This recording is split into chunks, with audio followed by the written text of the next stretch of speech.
Ok, entonces vamos a pasar a conversar esta vez sobre otro tema, ¿no?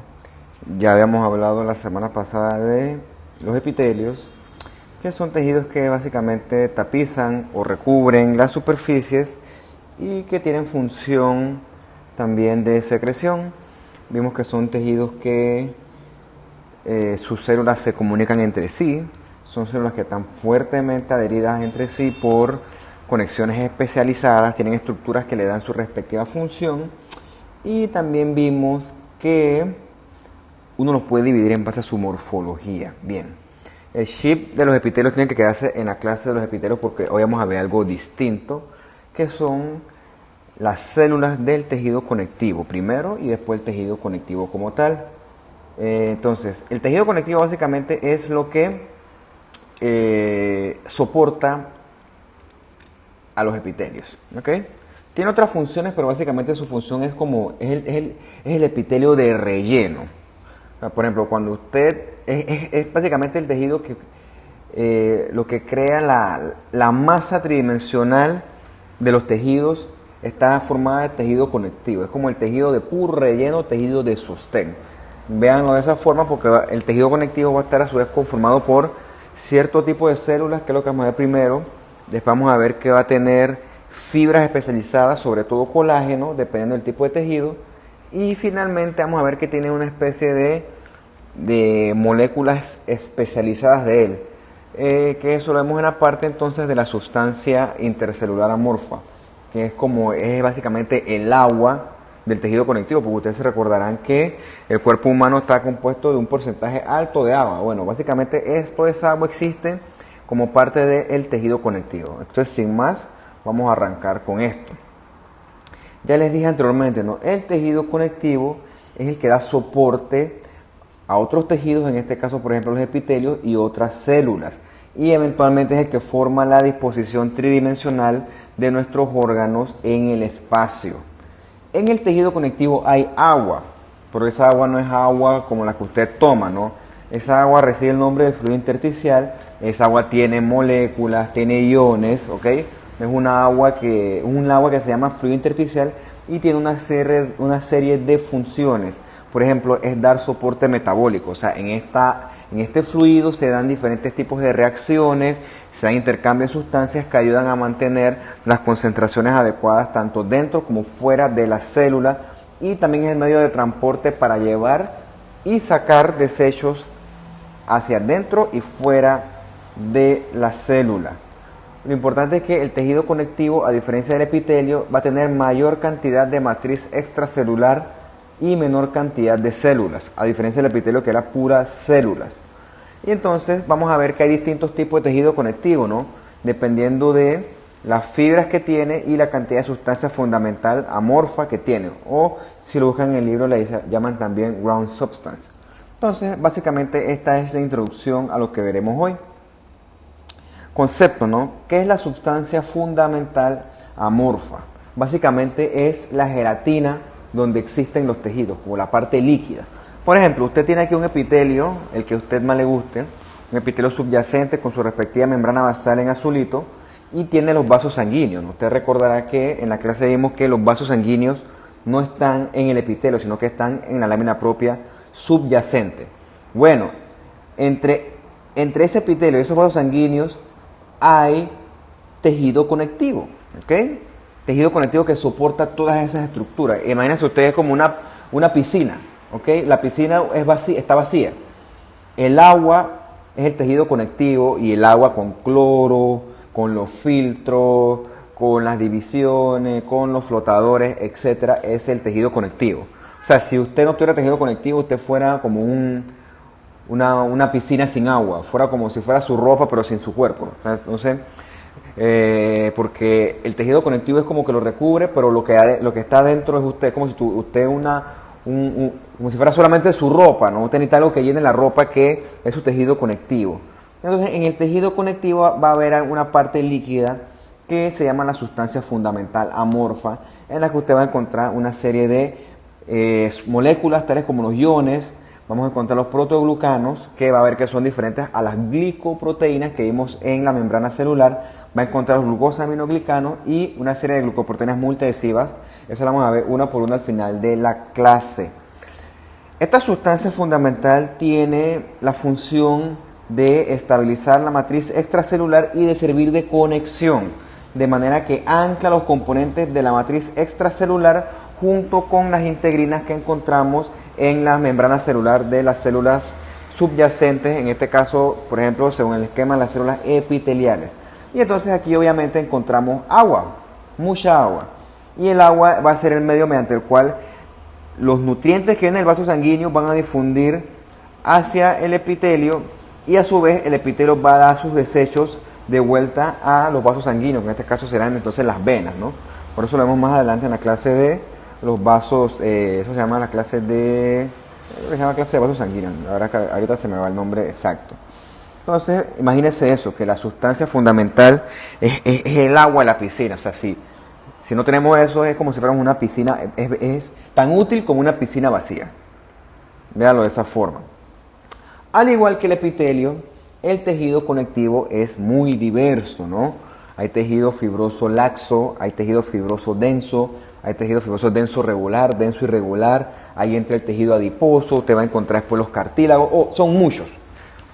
Y no sean así, eso lo vamos a ver uno por uno y yo le voy a ir explicando las diferencias que hacen a cada tejido particular, tejido conectivo particular en este caso, y dónde se localizan estos tejidos conectivos en particular y cuál es la función de estos tejidos conectivos en particular, porque así como los epitelios que vimos son diversos, pues estos también, y esa diversidad le da una serie de funciones importantísimas para que usted vaya entendiendo entonces la base de la enfermedad. Ok. Está caliente. Ok, a manera de introducción, yo les decía al principio que yo les pedía que se estudiaran la parte de la embriología, del origen de las células, ¿ok? Y les hablaba que hay 3 capas germinativas que dan origen a las células, que básicamente son el mesodermo, el endodermo, el ectodermo. Y hablan de una cuarta capa que es la cresta neural. Entonces usted tiene que buscarse estas células, estas capas, qué tipo de tejidos dan. Y ahí usted verá una serie de cosas, pero bueno, eso es parte del curso de embriología, no del curso de histología. Todos los tejidos conectivos, como dice aquí, se originan de una cuestión que se llama el mesénquima embrionario, que es lo que usted ve acá. El mesénquima embrionario se deriva de la capa germinativa embrional conocida como el mesodermo. O sea que todo el tejido conectivo de nosotros, que está altamente diferenciado, viene del mesodermo. En este mesénquima embrionario usted va a encontrar esa gelatina que ya vimos en la diapositiva anterior, que es la sustancia fundamental amorfa junto a algunas fibras de colágeno, como dice aquí. Estas células de esta sustancia fundamental amorfa que se encuentran en el embrión no diferenciado son, como dice aquí, células indiferenciadas. ¿Qué quiere decir eso? Que estas células tienen la potestad de, frente al estímulo determinado, diferenciarse, por ejemplo, en tejido fibroso, se pueden diferenciar en grasa, se pueden diferenciar en cartílago, dependiendo de... Lo importante es que usted tiene que ver cómo es la citología de estas células. Pues son células bien grandes, ¿no? Algunas tienen nucleolo prominente, usted verá que tiene la cromatina, que es una cromatina clarita, que es la tipo eucromatina o también le llaman cromatina fina. La heterocromatina se define como una cromatina densa, más grumosa, ¿no? Estas células son las células que se definen como fusiformes, que son células que tienen sus extremos alargaditos, ¿no? A diferencia de las epiteliales, que ya les hablamos de la morfología de ellas. Y tienen unas colitas como estas que usted ve aquí, colita arriba, colita abajo. Y es lo que corresponde con esto que le llaman procesos citoplasmáticos.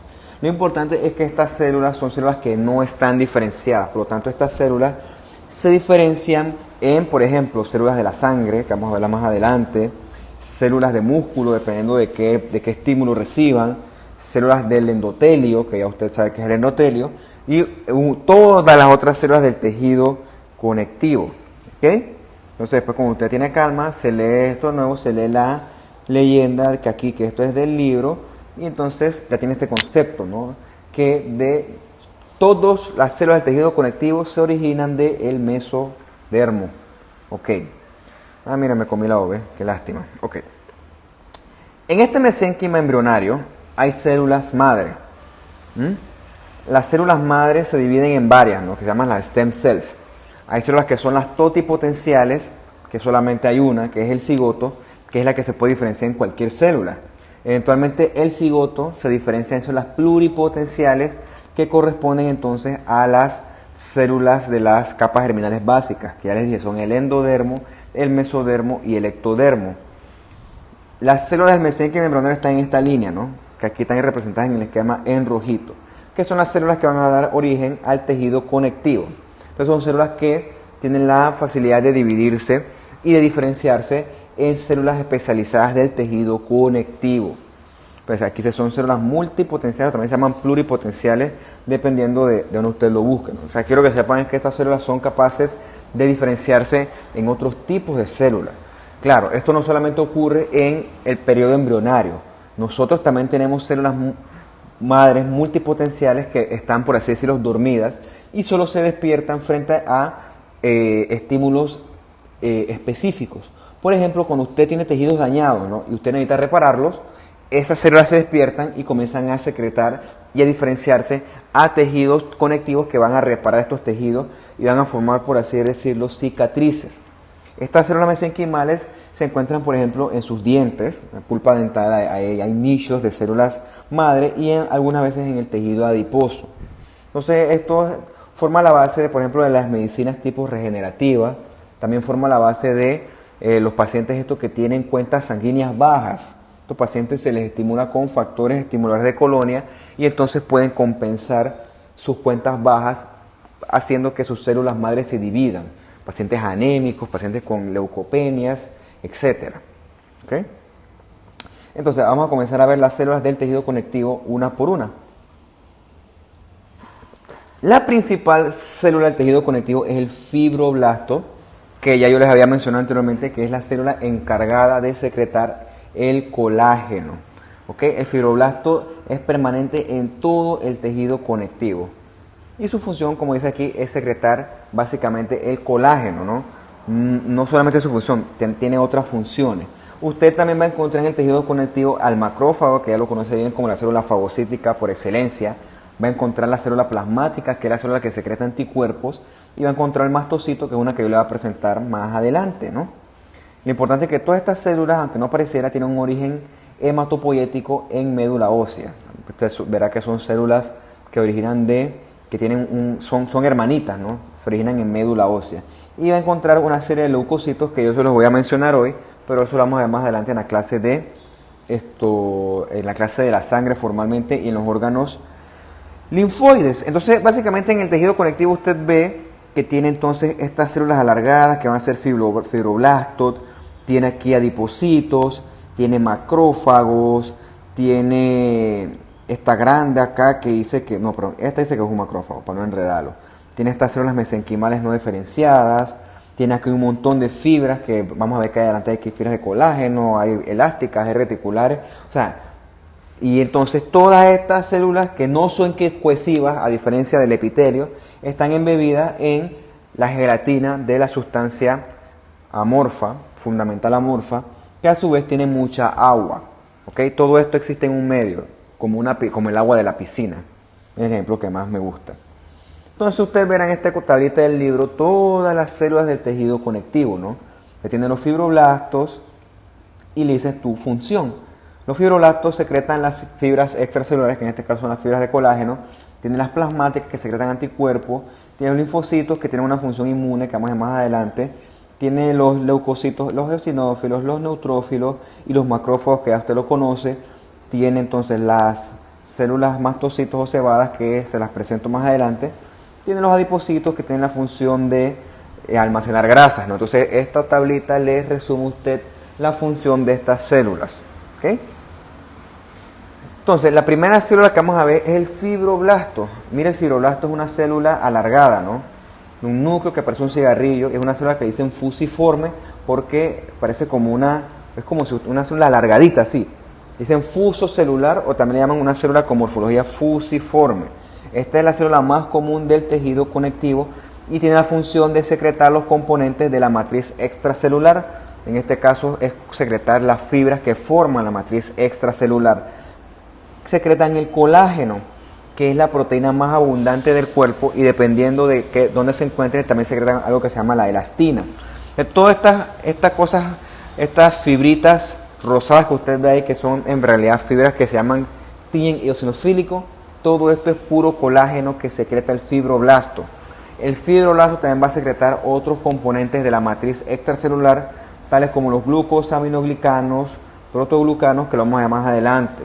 ¿Okay? Entonces, el fibroblasto tiene la función de mantener la matriz extracelular secretando sus componentes. ¿Ok? Entonces usted verá aquí que es una célula con un núcleo que también es alargado y tiene una eucromatina, ¿no? Porque es una célula que tiene una alta actividad de síntesis. Eso ya lo vimos en la clase del núcleo. Y lo importante es que usted ve aquí, a diferencia de los epitelios, ve aquí los fibroblastos cómo están separados unos de otros. O sea, estas células son no cohesivas y existen en una matriz rica en fibras en este caso, de colágeno. Entonces, esquemáticamente nos hablan de que hay dos tipos de fibroblastos, dependiendo de su estímulo.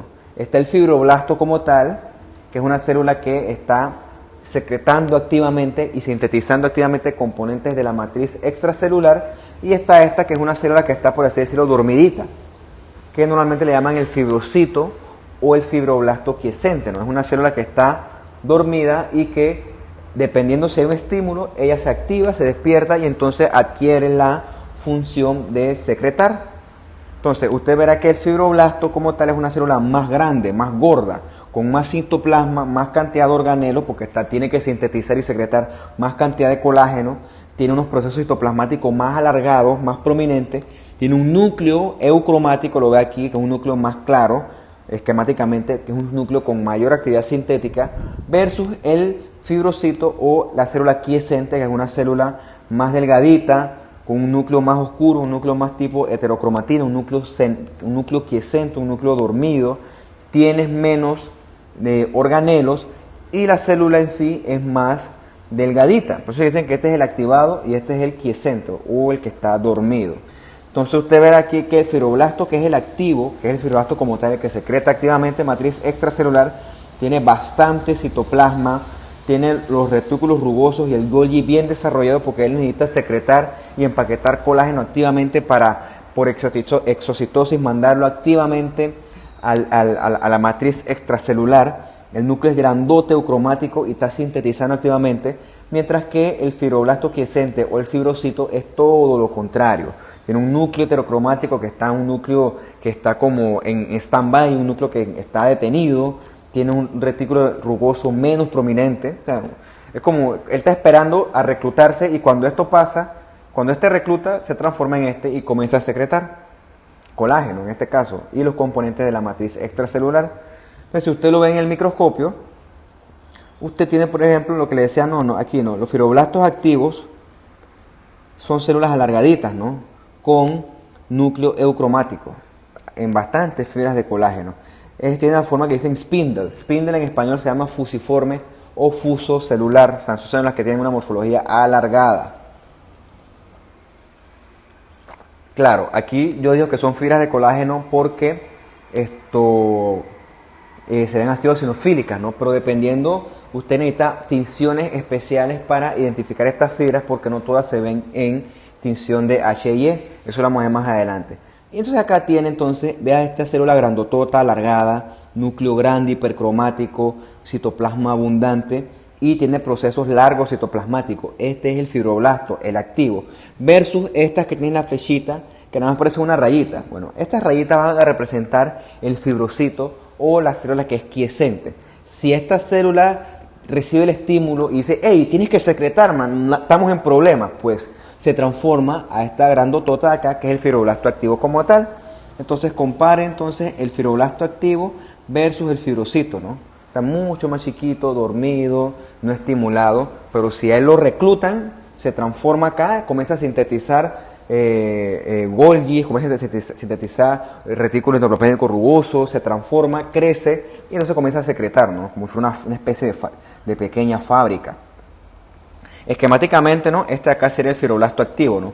grandotota, bastante citoplasma, núcleo cromático, procesos citoplasmáticos bien extendidos. La imagen no es muy buena, pero ve que es una célula con un núcleo bien grande, bien núcleo eucromático, versus el fibrocito, que básicamente es una rayita. Míralo acá, una rayita, una célula que chiquitita, que la ves porque bueno, ¿no? Pero vea cómo en base al estímulo adecuado, esto chiquitito de acá, por ejemplo, ¿el estímulo adecuado cuál es? Bueno, que usted se corta. Usted se corta y se le tiene que formar una cicatriz. Entonces, esto chiquitito de acá se tiene que transformar a esto de acá, porque tiene que secretar colágeno para poder crear una cicatriz, ¿no? Creo que eso vamos a hablar más adelante, aquí. Entonces, los fibroblastos tienen que recibir proteínas que lo estimulen, que usted ya lo conoce, ¿no? Que se llaman los factores de crecimiento, para que la célula pueda crecer y se pueda diferenciar. Lo importante es que el fibroblasto se divide cuando tiene que reparar órganos dañados. O sea, su función es de producir, por así decirlo, cicatrices en estos órganos. Pero usted lo ve porque, bueno, normalmente uno tiene por qué sufrir eso, ¿no? A ti no te operan todos los días, ni tampoco te meten un trauma cerrado, por ejemplo, al doctor que le gusta la cirugía de trauma o los politraumatizados. O sea, tú no te accidentas todos los días. Por lo tanto, tu fibroblasto no tiene que reparar hígado todos los días, ni tiene que reparar vaso todos los días, ni te meten al salón de operaciones todos los días. Lo que sí le puede pasar a usted todos los días, si es muy descuidado, es que todos los días se raspe, sobre todo cuando uno es más niño, ¿no? Tú te raspas y creas en tu piel una solución de continuidad que sangra. Esa solución de continuidad tiene que repararse, ¿no? Yo le voy a nada más decir las generalidades porque la cicatrización es un proceso que se trata con más cuidado en la clase de patología. Esto es histología, recuerden. O sea, yo no, si me extiendo de más, pierdo tiempo importante. Yo solo se lo menciono para que usted se vaya haciendo una idea. Bien, tienes tu fibroblasto ahí normalito, ¿no? Y ocurre entonces la cortada y tú comienzas a sangrar. Entonces tú sabes que cuando tú sangras lo que tienes que hacer es hacerle presión a la herida para que los vasos sanguíneos hagan su respectiva coagulación, ¿verdad? La cascada de coagulación tampoco les voy a hablar porque eso es parte del curso de patología, del curso de hematología, del curso de medicina interna. Bueno, esa sangre coagulada inicialmente comienza a formar un tapón de coágulo en un principio, casi eso es automático. Después de eso comienzan a reclutar fibroblastos. Estos fibroblastos que reparan lesiones, como dice aquí, se diferencian en miofibroblastos. Este miofibroblasto adquiere varias estructuras que usted ya conoce. Adquiere una función contráctil importante porque se asocia con una proteína que se llama la actina, que usted ve que está representada por las fibras estas rojitas. La actina le da función al fibroblasto de poder contraerse de manera que él pueda agarrar esos extremos de la herida que están abiertos y poco a poco ir aproximándolos. Claro, eso no sucede con un solo fibroblasto, tiene que venir un ejército de fibroblastos a hacer eso. Eventualmente el coágulo sanguíneo más la acción contráctil dará estos miofibroblastos que están activamente secretando también, es como ellos tienen que secretar relleno. O sea, usted sabe que si su pared le sale una rajadura, si usted no la rellena, la rajadura se va a extender del techo al piso. O sea, tiene que rellenarlo con cemento o lechada, qué sé yo. Yo no soy albañil, ni sé nada de eso. Entonces, en este caso, ese relleno es fibras de colágeno, protoglucanos, glucosaminoglicanos, sustancia amorfa. Entonces, básicamente, esto es lo que resumiría el proceso de cicatrización. Claro, es más complejo, ¿no? Yo le traigo nada más un resumen, un pantallazo. Porque usted verá que en esta aplicación médica ocurre lo que yo le estoy diciendo, ¿no? Los tejidos o los órganos se dañan por eventos como la isquemia. ¿Qué es la isquemia? La isquemia es el daño que sufren los órganos cuando se le depriva de oxígeno y de nutrientes.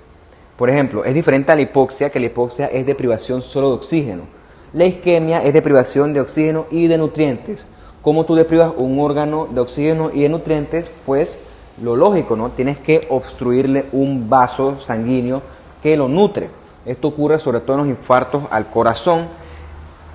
El infarto al corazón es un daño por isquemia porque las placas de aterosclerosis, que después les converso cómo se forman, obstruyen las arterias coronarias y entonces el corazón se queda sin aporte sanguíneo. Entonces, como el corazón es un órgano que metabólicamente exige mucha sangre y mucho oxígeno, él se muere de una vez, comienza a tener daño por isquemia. Entonces, estos pacientes que por medio de un catéter le abren estas obstrucciones, pues ya tienen daño el corazón porque el corazón muere rápido. ¿Ok? Así como metabólicamente es activo, también metabólicamente sufre daño bien rápido. Entonces, que eso son emergencias realmente. O sea, tienes que correr con ese paciente.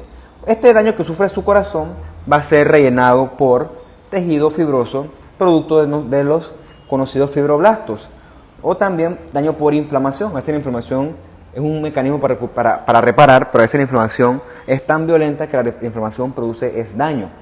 Por eso es que la inflamación duele, ¿no? Porque está produciendo daño. A veces esa inflamación no está tan bien regulada y produce mucho daño. O trauma como tal, cuando existen heridas abiertas, ¿ok? Cuando estas cosas ocurren y hay que reparar esos daños, se reclutan a los fibroblastos para que formen lo que se llama la cicatriz o el tejido de cicatrización. La única forma de aproximar una herida, como ya les dije, es con el fibroblasto que tiene proteínas de actina. O sea, el miofibroblasto que se encarga de aproximar los extremos de la herida para eventualmente ir cerrándola en un proceso que es muy complejo y que la verdad es que yo no quiero entrar en eso, ¿no? Porque si no, esta clase no se acaba nunca. De los adipocitos son las células de la grasa. Hay una clase formal de adipocitos como tal. El adipocito sirve para almacenar grasa, que en condiciones extremas la grasa no solamente es para que usted esté gordo, no, la grasa también es para que en ocasiones de privación de nutrientes, la grasa le sirve como reserva metabólica. O sea, si usted se queda sin energía porque usted no come por 3 días, usted comienza a quemar esa grasa, claro, ¿no? Eso no lo aguanta todo el mundo, eso no es normal. La grasa sirve para almacenar energía, pero energía que se libera a largo plazo, me equivoqué. Y también sirve para liberar calor, ¿no? Eso se lo vemos en la clase más adelante. La grasa también sirve, o sea, si usted agarra y le mete un puñete en la barriga, no le tocan los órganos vitales porque usted tiene tiene la piel, tiene los músculos rectos abdominales, tiene tejido conjuntivo fibroso que le protege y también entre sus órganos va a tener grasa, que esa grasa también sirve, como dice aquí, ¿no? Como colchón para protegerlos de que los traumas no sean directos. La grasa no es muy popular, pero tiene sus funciones, ¿no? O sea, que no odie tanto la grasa, para algo sirve. Y importante también que la grasa sirve para producir una capa de aislamiento, para soportar, por ejemplo, en este caso, frío o temperaturas extremas, ¿no? Tiene su función, que la vamos a ver más adelante en la clase de grasa formal. Entonces, el macrófago ya usted lo conoce. El macrófago es una célula que fagocita por excelencia. No solo fagocita bacterias, fagocita restos de apoptosis, fagocita restos de células que ya no son competentes, fagocita células neoplásicas. El macrófago es un tipo que se come todo lo que ve, ¿ok? El macrófago también se come cuando se hacen los excesos de cicatrices grandes. Los macrófagos también remodelan estas cicatrices. El macrófago es una célula que es como si fuera un comedor de todo. O sea, de tipo, es un gordo, por así decirlo, un gordo que no puede evitar comer. Es una célula ávida por fagocitar. Eso es bueno y eso es malo. Eso lo explico más adelante por qué.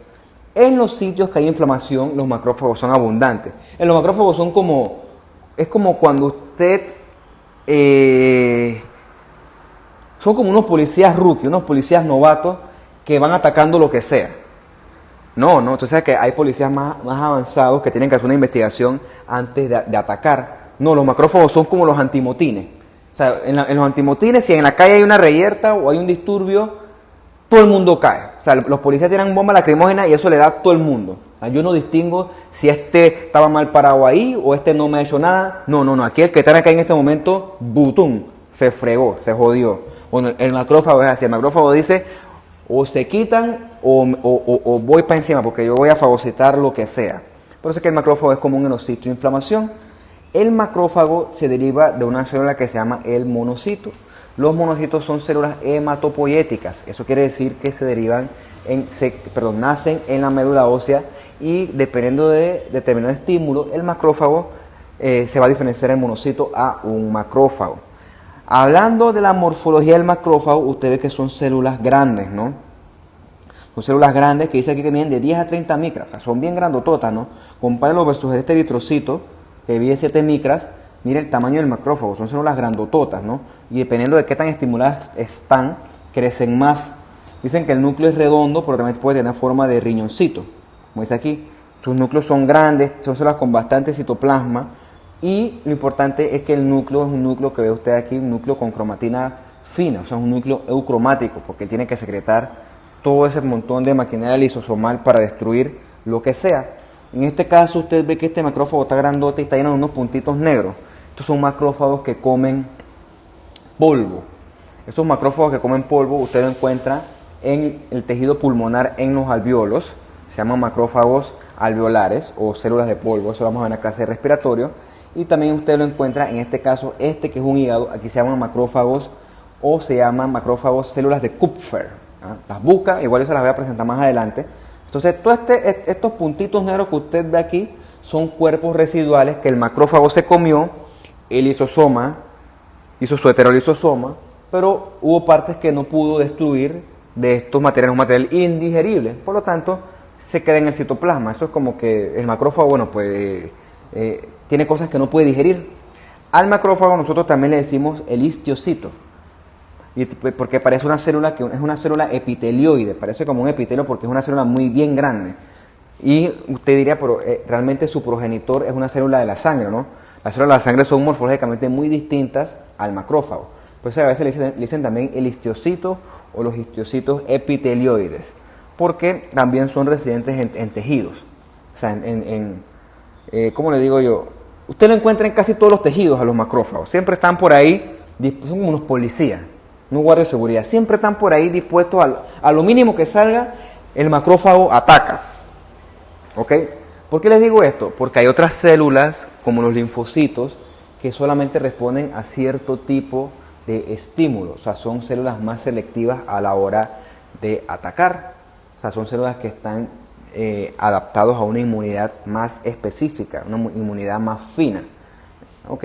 A diferencia del macrófago, que el macrófago no resiste o el macrófago no discrimina nada y va atacando, lo que está mal parado lo va atacando. ¿Ok? Entonces, por eso usted lo afianza más durante este curso, en esta clase, y cuando usted ve la parte de inmunología, cuando vea los tipos de inmunidad. Entonces, si usted ve el macrófago en un microscopio electrónico, el macrófago es como si fuera un pulpo. Tiene un montón de tentáculos y esos tentáculos los usa para agarrar a sus presas. Presa puede ser una bacteria, puede ser una célula neoplástica, puede ser polvo, puede ser lo que usted quiera. El macrófago lo agarra y extiende sus tentáculos y lo abraza y lo incorpora dentro de su citoplasma para destruirlo. ¿Ok? Estas cuestiones que usted ve aquí te hablan de que el macrófago tiene una actividad fagocítica y pinocítica importante. Y lo importante es que él tiene muchos lisosomas. ¿Ok? Vamos a hablar de una cuestión que se llama el sistema mononuclear fagocítico. Se los voy a mencionar porque esto es parte de la historia de la medicina, es un concepto que usted tiene que conocer bien y yo creo que usted lo va a seguir viendo a lo largo de su carrera, sobre todo creo que eso se ve en hemato. ¿Ok? Es un sistema que está creado gracias a los macrófagos. Vamos a verlo uno por uno. Usted ve aquí que el macrófago, como yo le mencioné en la clase, en la diapositiva anterior, se deriva de los monocitos. Los monocitos son células que derivan de la médula ósea y que normalmente están circulando por la sangre. Cuando hay estímulo, o sea, cuando hay sitios de inflamación, no, ¿por qué hay inflamación? Hay inflamación porque se detectó una bacteria, hay inflamación porque hay una herida abierta, hay inflamación porque las células apoptóticas llaman inflamación. Oye, inflamación hay mil causas. Usted lo verá, sobre todo en la clase de patología como tal.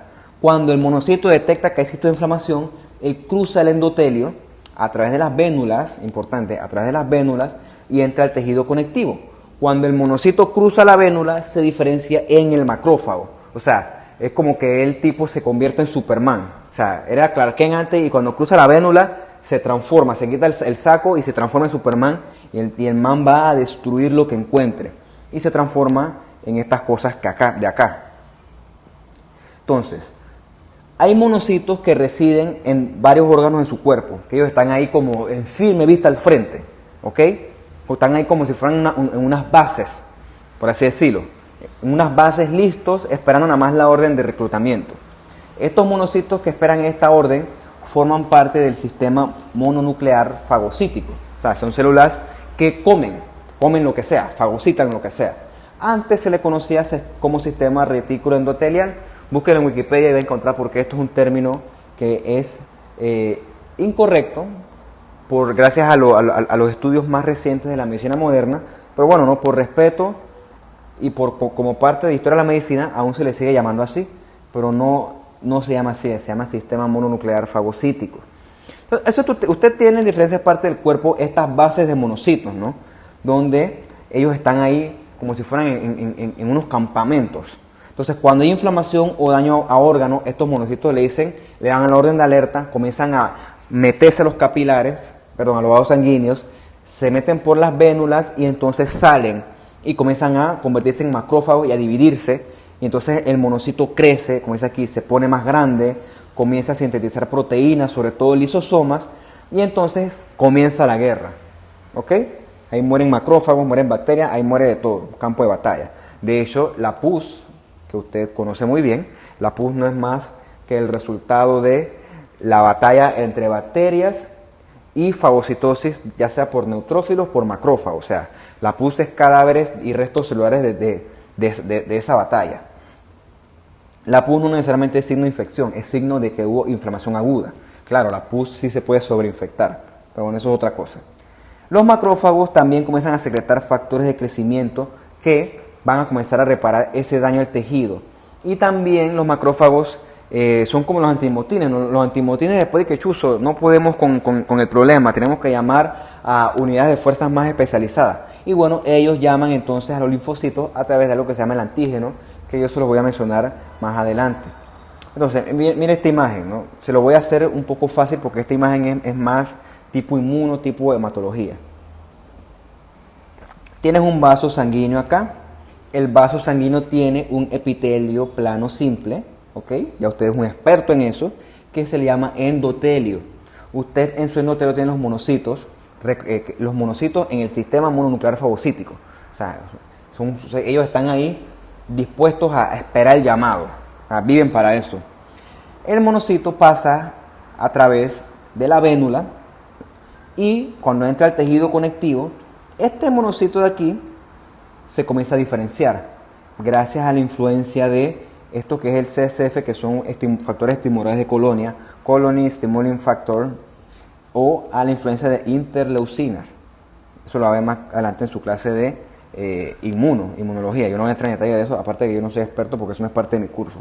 Yo soy experto en morfología. Entonces, este monocito, gracias a la estimulación de estos factores de crecimiento, o de estas moléculas, porque no todos son factores de crecimiento, comienza a sufrir los daños que ya los cambios que dicen aquí. Se pone más grande, comienza a sintetizar proteínas, comienza a sintetizar organelos y se convierte en un macrófago. Entonces, este macrófago comienza a destruir para lo que fue llamado. Y a la vez que él destruye, comienza a secretar factores de crecimiento para comenzar a reparar ese tejido. ¿Ok? Esto es algo complejo, vuelto sencillo para ustedes. Ya usted lo verá más adelante, ¿no? Y usted verá que también hay que es un linfocito TH2, que es T helper 2, o sea, un T ayudador, que también puede estimular el macrófago. Pero yo no quiero entrar en detalle de eso porque eso es parte de otra clase.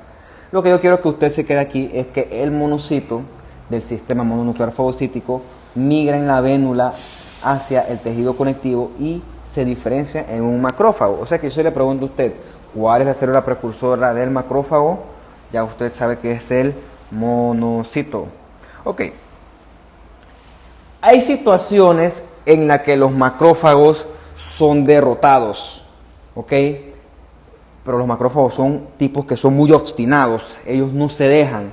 Y entonces los macrófagos hacen como cuando usted veía Dragon Ball. Yo creo que veía Dragon Ball, yo sí lo veía. Yo no estoy tan viejo, yo tengo 30 años, tampoco es que, por Dios. Entonces, usted tiene una célula aquí que es grande y tiene muchos núcleos. Compárala versus las células del entorno. Esta célula grande con muchos núcleos se llama una célula gigante multinucleada que está constituida de muchos macrófagos fusionados. ¿Ok? Estos macrófagos, cuando ven que no pueden derrotar algo, se fusionan y entonces se convierten en una célula que es como un tanque. ¿Ok? Este tanque no está diseñado para destruir. Este tanque es, citando la situación actual, es un cerco epidemiológico.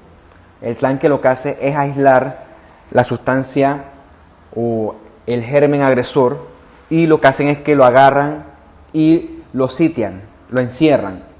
Y dicen los macrófagos es como si fueran unos suicidas. Y dicen de que bueno, nos despedimos, ya hicimos nuestro mayor esfuerzo, no nos podemos comer.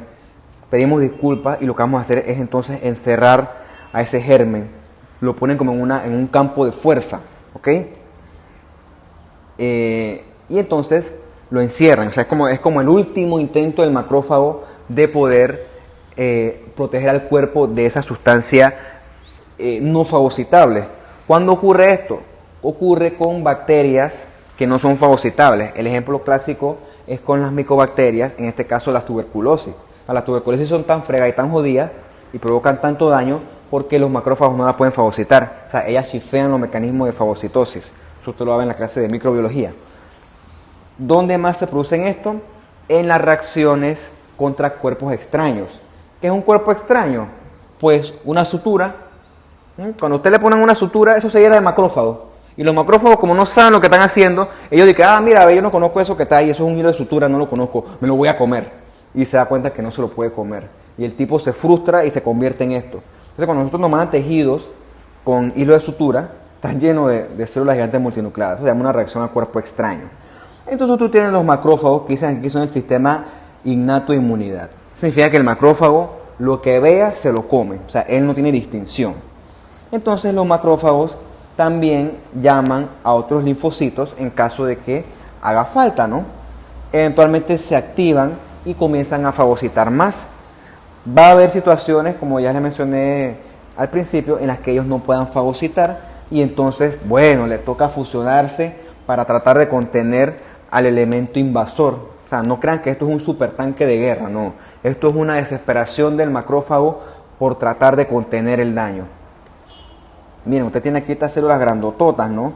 Realmente grandes, y si yo me pongo a contar todos los núcleos, me coge toda la tarde, porque son muchísimos núcleos, llenos de núcleo el macrófago, son células realmente grandes. Si usted se para como a 1 metro de la diapositiva, verá que más o menos aquí se forma como una bola. Esa bola se llama un granuloma. El granuloma es un sitio de batalla en el cual el macrófago dice, muchachos, cierren la cerca, lo voy a contener. Y entonces él agarra la bacteria, que vamos a decir que está aquí en el centro, agarra un collar de linfocitos y cierra este campo de batalla, y entonces él se despide de todos sus colegas y se encierra junto a la bacteria o al hilo de sutura, y ahí el macrófago muere. Entonces en estos sitios hay necrosis a veces, entonces esos son granulomas típicos de la tuberculosis. Entonces el macrófago, a pesar de que es una célula gigantotona, inmensa, es realmente gigante. No crean que es una célula poderosa, no, es una célula que, bueno, es una célula que dice, Zuleta, ya no puedo hacer nada, lo siento, voy a tener que suicidarme junto al elemento agresor. Y te forman, se ven ahora sí muy bien, estos granulomas, ¿no? Mira, este granuloma está precioso. Un granuloma es una estructura formada por un collar de linfocitos exterior, lo ven, ¿no? Que están más negritos. El reclutamiento de macrófagos que se fusionan a células gigantes multinucleadas, que a su vez comienzan a secretar matriz extracelular en formas de fibras de colágeno o de tejido fibroso, y entonces forman una cápsula, por así decirlo, que encierran a la sustancia extraña, de manera que entonces la sustancia extraña esta no pueda salir a generar más daño. Esto ocurre cuando esto es infagocitable, como ya les dije, ¿no? Para las micobacterias tuberculosis, o sea, que si yo tengo sospecha de tuberculosis aquí, yo tengo que mandar una tinción especial, que ya les hablé, ¿no? Que es la tinción de Ziehl-Neelsen, para demostrar que aquí hay bichitos tipo micobacterias tuberculosis. También ocurre con ciertos hongos que no se dejan fagocitar, y ocurre con los cuerpos extraños, los hilos de sutura, también las grapas quirúrgicas. Es bien bonito, ¿no? Para que ustedes entiendan. Y me parece que les gustan las clases, ¿no? Eso me motiva a mí, ¿no? Bien, habiendo visto el macrófago, vamos a pasar a otra célula que se llama el mastocito. El mastocito, si usted lo busca, también le llaman célula cebada. Y porque dice que son células que en la historia de la medicina, se ocurrió en Alemania, no me acuerdo en qué año, son células que almacenan en su interior muchos gránulos.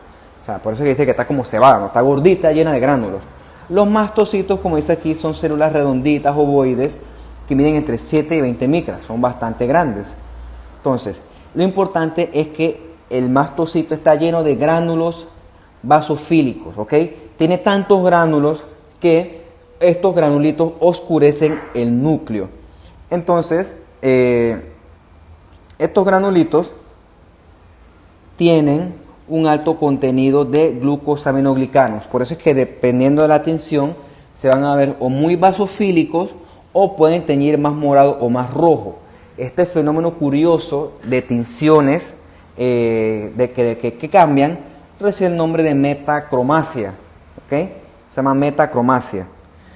Los macrófagos, los mastocitos son muy difíciles de ver porque se parecen mucho a los eosinófilos, porque en tinción de rutina se ven con gránulos rojitos. O sea, tinción de rutina me refiero a tinción H&E. Entonces, por ejemplo, esta aquí es una tinción de azul de toluidina. Eso nosotros no lo usamos en la práctica diaria. Entonces, si usted tiene estos mastocitos, por ejemplo, yo que veo un buco H&E, yo los veo rojitos, entonces yo no los puedo ver. O sea, me dice, eso es un mastocito. No, eso es un eosinófilo. Son muy parecidos y entonces ahí tú tendrás debate. Lo que tú haces ahí es que a estos tú les puedes mandar inmuno. Un marcador que se llama CD117, que te los marca y te lo permite identificar. Son difíciles de ver. Y miren el tamaño, el talito de un BV, un blood vessel, ¿no? Entonces, para que usted vea el tamaño más o menos de él. Y vea que él está lleno de gránulos, ¿ok? Mira, en esta imagen de acá se verán, ¿no? Lleno de gránulos que pueden ser muy morados o muy rojitos. Y usted compara acá que son mucho más grandes que los eritrocitos. Por ejemplo, acá usted lo ve, son gránulos rojitos, ¿no? O sea, son gránulos metacromáticos porque dependiendo de la tinción pueden ser diferentes de carácter tintorial. Por ejemplo, esto es un colon, ¿no? Esta es parte del epitelio cilíndrico del colon, por ahí hay unas células caliciformes, y en el tejido conectivo subyacente, o sea, en la lámina propia, usted a veces encuentra mastocitos, pero le voy a decir la verdad, son muy parecidos al eosinófilo, por lo tanto, yo no recomiendo decir, es un mastocito. No. Entonces, pregunta de examen, ¿con qué célula se confunde el mastocito? Con el eosinófilo. Entonces, ante la duda, si le interesa, bueno, usted le manda tinción de inmunohistoquímica CD117 para poder identificarlo. El mastocito tiene muchas funciones. Él es sobre todo importante en lo que usted conoce como las alergias. ¿Okay? El mastocito tiene importancia cuando hay inflamación y cuando hay reparación del tejido.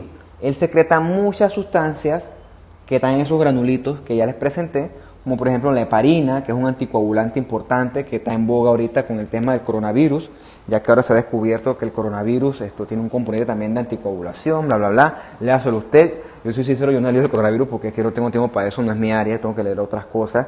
Y yo prefiero que Ileana me dé el resumen porque yo no puedo estar en todo tampoco. Secreta una sustancia importantísima que es la histamina. La histamina aumenta la permeabilidad vascular, o sea que de sus vasos sanguíneos comienza a salir mucho líquido y contrae los músculos. La histamina, por ejemplo, algunos de ustedes, de los 50 de ustedes, tienen que ser alérgicos, ¿no? Yo me acuerdo cuando estaba en la escuela, un compañero lo picó una abeja en la oreja y la oreja se le puso como una hojaldra. O sea, eso da risa, ¿no? En ese momento, orejón, y se puso roja la oreja. Eso es peligroso, porque si eso lo ocurre en la vía aérea, eso le puede obstruir la vía aérea. O sea, se mueren de eso. Tienen que tener cuidado con esas cosas. ¿Y eso por qué aumenta el volumen en la oreja? Porque el líquido de los capilares comienza a salir y sale el intersticio.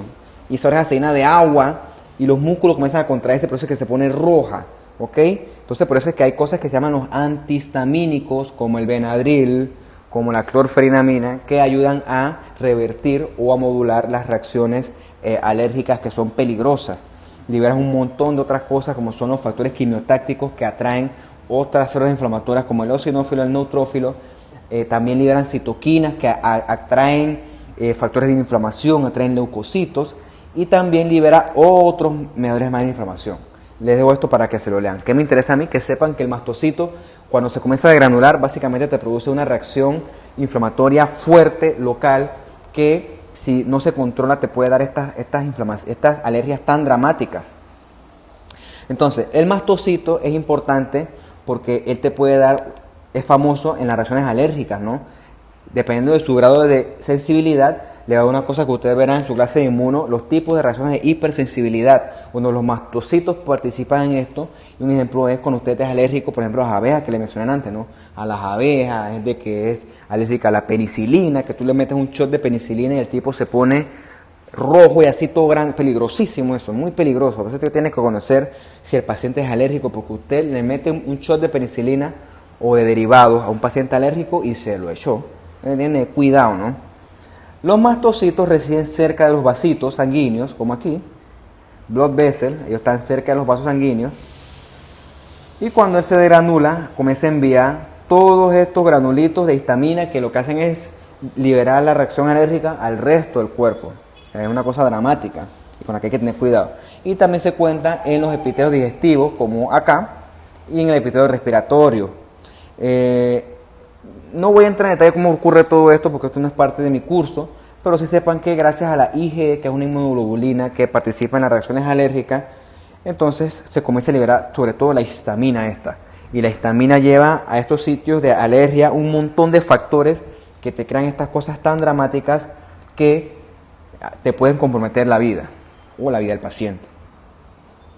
Entonces, pasando a otro tipo de célula, está la célula plasmática. También se llama plasmocito.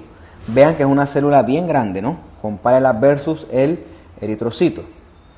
Esto mide 7, esto mide 4 veces 7, 28, 30 por allá.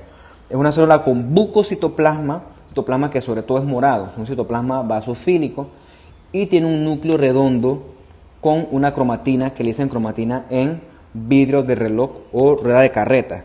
O sea, si usted lo ve con mucho cuidado, bueno, el que lo descubrió y le puso ese nombre, dice que aquí como que aquí hay un numerito, aquí hay otro, aquí hay otro, aquí hay otro, como si fuera un reloj. Dice supuestamente que sea así. Este núcleo de la del plasmocito, usted verá que está jalado hacia este lado. Eso le llaman un núcleo excéntrico o un núcleo que no es central. Eso es característico de la célula plasmática. Y él tiene esta otra área que yo se la voy a tratar de marcar con el puntero. Es una área que está cercana al núcleo. Esta área le llaman un Golgi, una zona de Golgi que tiñe más pálido. O sea, esas son características que usted tiene que identificar a la hora de querer ver un plasmocito. Porque hay células que son muy parecidas a esto, pero si usted reúne todas estas características que yo le he hablado y que se ven acá, usted va a decir con mucha seguridad, esto es una célula plasmática. Núcleo excéntrico, cromatina en vidrio de reloj, es bien grande el plasmocito. Todo eso le va a ayudar a usted a tener las bases morfológicas para hablar con seguridad. ¿Ok? El plasmocito o la célula plasmática tiene la función de producir anticuerpos. Por lo tanto, va a tener una eucromatina que le va a ayudar a tener esta síntesis transcripcional alta, síntesis alta de proteínas y de anticuerpos, en este caso inmunoglobulinas que también les dicen. Pero eso es materia del curso de inmuno, yo no voy a hablarle aquí de eso. Yo se los menciono, pero no puedo entrar en detalle con eso. Entonces, también tiene heterocromatina y entonces la alternación, la alternación, no sé si esa palabra existe, entre estos tipos de cromatinas son los que les dan entonces esa característica que le dicen vidrio de reloj. ¿Ok? Plasmática usted encuentra casi en todos los tejidos del cuerpo y lo importante es que ellas no viven mucho, viven de 10 a 20 días. Recuerden eso, ¿no? Es también importante saber la duración, la vida media de estas células. Ok, usted tiene acá plasmáticas, ¿no? Mírenlas, son células grandes. Lo importante es que tienen bastante citoplasma y que los núcleos son excéntricos, o sea, no son núcleos centrales. Lo ve acá también, tiene núcleos que no son centrales, con una cromatina que alterna entre hetero y eucromatina, y eso es lo que tradicionalmente le da a esta célula ese nombre de cromatina en vidrio de reloj o de rueda de carreta. Y acá en las flechitas ve las barriguitas blancas estas perinucleares, o sea, peride alrededor del núcleo. Esos son los famosos Golgi apparatus, como dice el libro. La importancia de conocer estos términos, ¿no? Porque si yo hablo aquí ahorita del aparato de Golgi y usted no se estudió la clase de organelos, se me va a perder aquí. Esta foto está fea, pero fue la mejor que encontré, ¿no? Supuestamente este vidrio de reloj se vería aquí, ¿no? Dice el que hizo esta imagen que Dios mío, que no encontró una mejor, así que le tengo que pedir disculpas por esto. Pero supuestamente los caracteres tintores de la cromatina te te dice a ti que bueno, aquí será de que a las 12, aquí a las 3, a las 6, como si fuera un reloj, le dicen así. Se ve mejor acá, acá se ve mejor. El carácter tintoral de la cromatina te ayuda a decir que es una cromatina como irregular, ¿no? De manera que con mucha imaginación yo, oh sí, un reloj.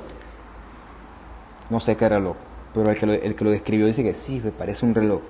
O sea que esa gente era muy ociosa en esos tiempos. Pero bueno, esta gente fueron los que describieron estas cosas. ¿Qué autoridad tengo yo para discutir? Así que apenas nace el plasmocito, ¿no? Bien chévere. El plasmocito, como ya les dije yo, son los que sintetizan los anticuerpos. Los anticuerpos forman parte de otro tipo de inmunidad, que es la inmunidad que es más específica, ¿no? Yo no voy a entrar en detalle con eso. La inmunidad específica quiere decir que usted secreta anticuerpos específicos para antígenos específicos.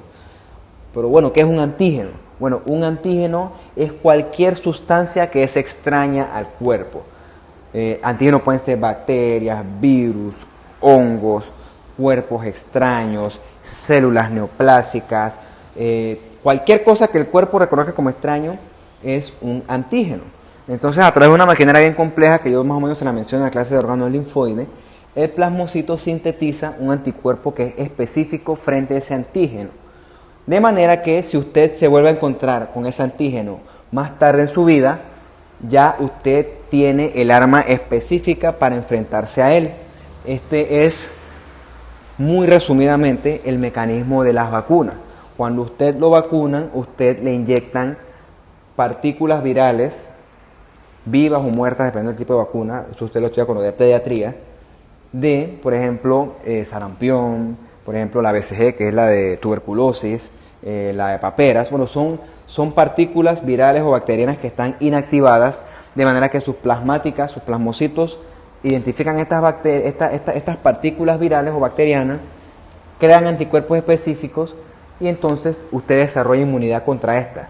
Eso quiere decir que usted con el chiquito y usted después a los 20 años vuelve a encontrarse con un sarampión, ya su cuerpo sabe reconocer el sarampión y lo elimina automáticamente. Esta es la importancia de las vacunas, ¿no? Pero bueno, eso no es mi área, eso es como conocimientos generales sobre la medicina. Entonces esto es función de la célula plasmática. Entonces, vea qué interesante es todo esto, ¿no? Entonces, después se lee esto con calma, que palabras más, palabras menos es lo que yo les dije. Y bueno, sigamos.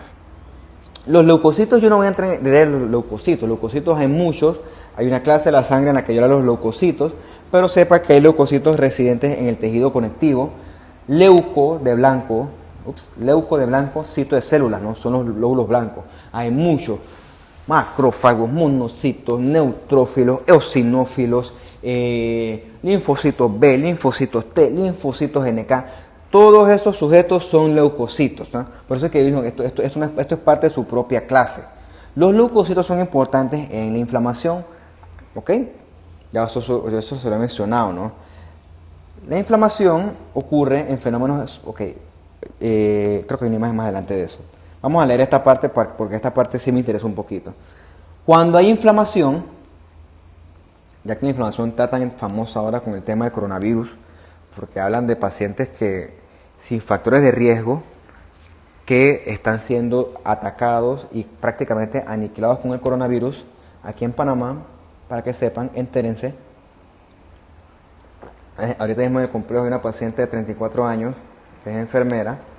Su único factor de riesgo es que es un poquito gorda, no tiene enfermedades crónicas, pero habla la gente que ese exceso de, yo decía gordura, pero qué feo que suena, ese sobrepeso te crea un estado basal de inflamación. O sea, dicen que los pacientes obesos están basalmente inflamados.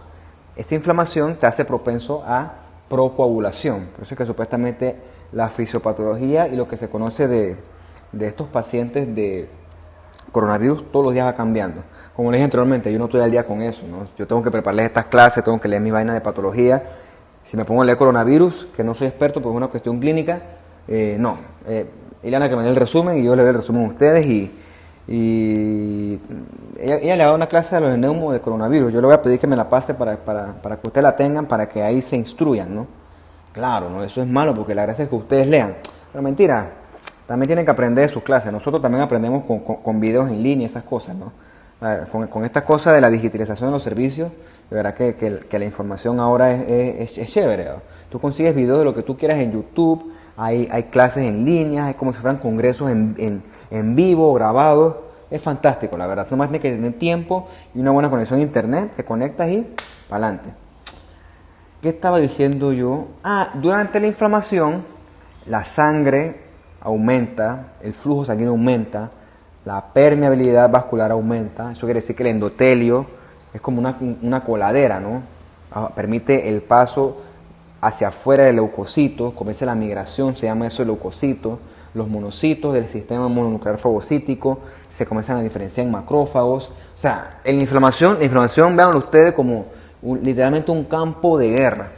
¿Okay? La inflamación está destinada a eliminar un agente agresor, pero como en el campo de guerra, como en la guerra como tal, también hay daño colateral.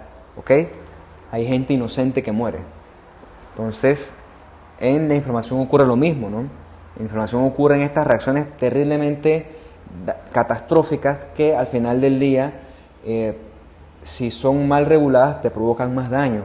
Por eso es que la inflamación, a pesar de que es una cuestión que está destinada a ayudar al cuerpo a repararse y a eliminar agentes agresores, a veces produce más daño del que deberíamos. Entonces, por eso es que es una cosa que el mismo cuerpo haciéndote daño. Por eso es que usted toma diclofenaco o ibuprofeno. ¿Qué son esas medicinas? Son antiinflamatorios, ¿no? Okay, lo que hacen es inhibirte todo esto de manera que a ti se te van los síntomas, porque para bajar lo que te provoca síntomas son esos leucocitos enloquecidos comiendo y liberando sustancias. Eso es lo que te provoca molestias a ti. Por eso es que usted toma una medicina que la toma casi como si fueran pastillitas de menta. Por ejemplo, las mujeres toman Dorival como si fueran pastillitas de menta, que lo que hacen es eliminarte esta inflamación que producen los... No voy a entrar a hablar de lo eso se llama dismenorrea, es el término médico de los cólicos menstruales.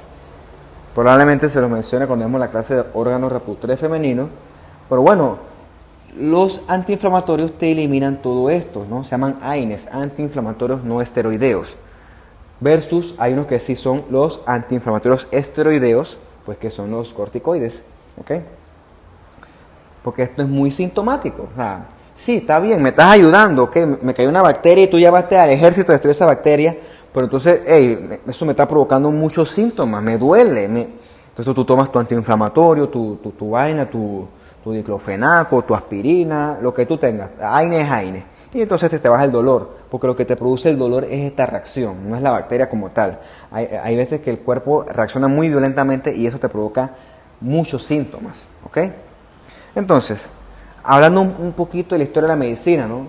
Los padres de nuestra ciencia, o sea, los antiguos griegos, describían 4 signos clásicos de la inflamación: el rubor o enrojecimiento, el aumento de volumen o edema, el calor y el dolor. Rubor et tumor cum calore et dolore. O sea, si un alguien que sepa latín me escucha leyendo eso, va a decir que mejor me limite. O sea, esto está en latín. Latín es como el idioma en el que se tradujo los primeros libros de medicina.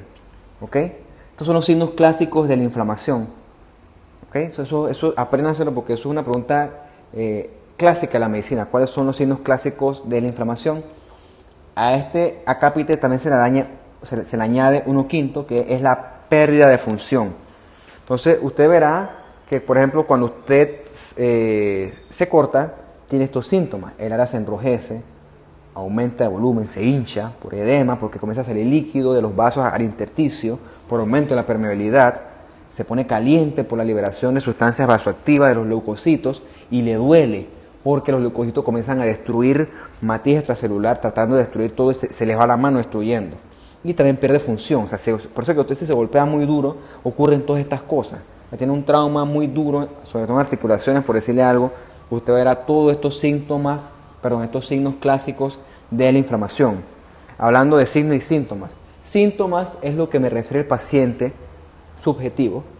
Signos es lo que yo puedo medir en el paciente, objetivo. Ejemplo, el paciente dice, ahora hablando de coronavirus, citando no el coronavirus, el paciente dice que él tiene disnea. ¿Qué es la disnea? Dificultad para respirar. El paciente dice que él tiene dificultad para respirar. Bueno, yo tengo signos que me ayudan a evaluar si lo que él dice es verdad o solamente él cree que lo tiene.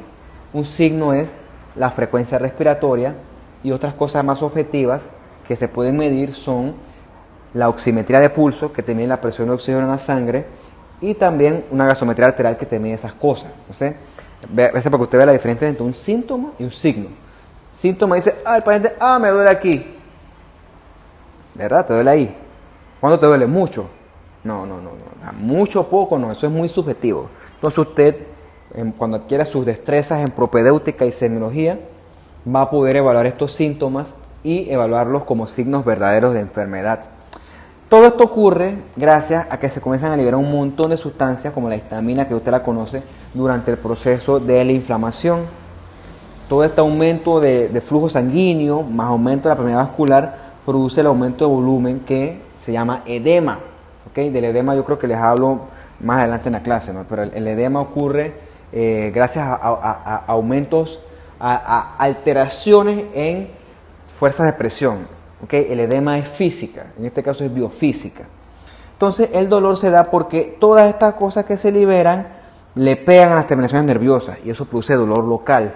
¿Okay? Por eso que a usted le duele si se cae, se golpea una rodilla, ay Dios mío, es un dolor indescriptible. Entonces usted verá que tiene todas estas cosas. Entonces todas estas cosas que usted ve aquí, el rubor, el edema que se ve con este barrigoncito acá, el dolor, esta acá sería sería el calor calor, es que está en desorden, calor, rubor, aumento de volumen, dolor y esta acá pérdida de función. Recuérdelo, son los signos clásicos de la inflamación. ¿Ok? Después hay otra cosa interesante, ya que hablo de esto, hay una cosa que se llama los 4 humores, que es lo que los antiguos griegos usaban para describir la base de la enfermedad, ¿no? Ellos decían que la sangre, la flema y la bilis negra y otro que se me escapa, eso eran la interacción de estas 4 sustancias explicaban todas las enfermedades. Entonces, eso para que ustedes vean cómo nació la medicina, no, eso es parte del curso de historia de la medicina. La historia de la medicina es apasionante, la historia de la medicina. Pero bueno, este curso no me corresponde a mí. Pero bueno, aquí les traje esto para que se lo lean después. Yo no voy a leer todo eso porque si yo hago la clase no tengo por qué estar leyendo todo. Aparte que me aburre leer todo esto. Ahí me tuve que sentar todo el fin de semana a corregir esta charla. Ahora leérselo a ustedes, no. Ustedes lean en su casa, yo le hablo. Y bueno, vamos a dar la clase hasta ahí porque ya van 67 minutos, ¿no? La próxima clase vamos a las fibras conectivas y si me da chance les voy a hablar entonces de la sustancia amorfa. Si no, se lo divido en 2 clases más. Bueno muchachos, con esto me despido. Ya ustedes saben, comentarios, dudas al WhatsApp o me lo hacen llegar. Espero que la clase se entienda.